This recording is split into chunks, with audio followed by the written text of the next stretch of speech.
ତିନିଶହ ବର୍ଷ ପରେ ମହାଶିବରାତ୍ରିରେ ଘଟିବ ଅଦ୍ଭୁତ ସଂଯୋଗ। ଗଠନ ହେଉଛି ପାଞ୍ଚଟି ରାଜଯୋଗ। ପୂରଣ ହେବ ସମସ୍ତ ମନସ୍କାମନା।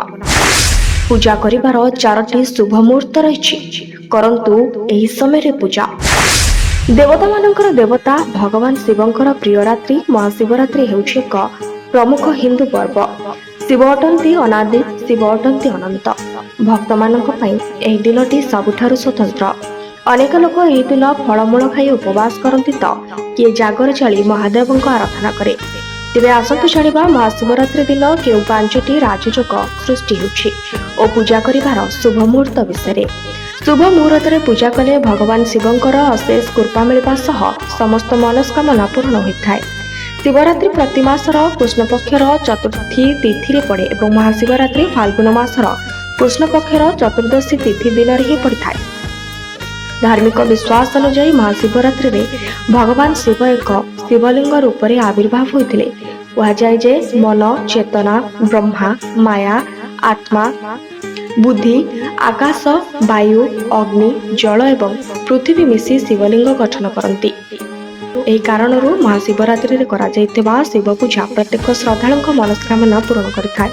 ଚଳିତ ବର୍ଷ ଚତୁର୍ଦ୍ଦଶୀ ତିଥି 15 ଫେବୃଆରୀ ରବିବାର ସନ୍ଧ୍ୟା 5:04ରେ ଆରମ୍ଭ ହୋଇ 16 ଫେବୃଆରୀ ସୋମବାର ସନ୍ଧ୍ୟା 5:34ରେ ଶେଷ ହୋଇଛି।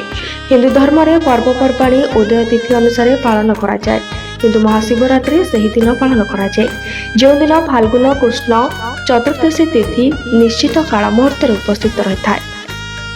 ଏପରି କ୍ଷେତ୍ରରେ ଚଳିତ ଥର ମହାଶିବରାତ୍ରି 15 ଫେବୃଆରୀରେ ପାଳନ କରାଯିବ। ମହାଶିବରାତ୍ରିରେ ଚାରୋଟି ପ୍ରହରର ଶୁଭ ସମୟ ରହିଛି।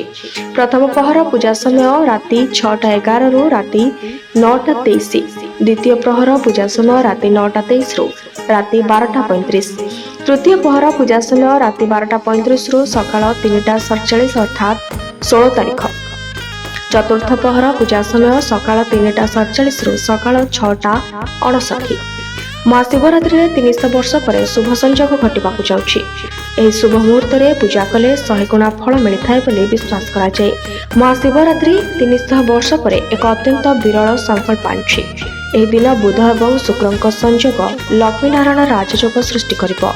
ବୁଧ ଏବଂ ସୂର୍ଯ୍ୟଙ୍କ ସଂଯୋଗ ବୁଧାଦିତ୍ୟ ରାଜଯୋଗ ସୃଷ୍ଟି କରିବ। ସୂର୍ଯ୍ୟ ଏବଂ ଶୁକ୍ରଙ୍କ ସଂଯୋଗ ଶୁକ୍ରାଦିତ୍ୟ ଯୋଗ ସୃଷ୍ଟି କରିବ।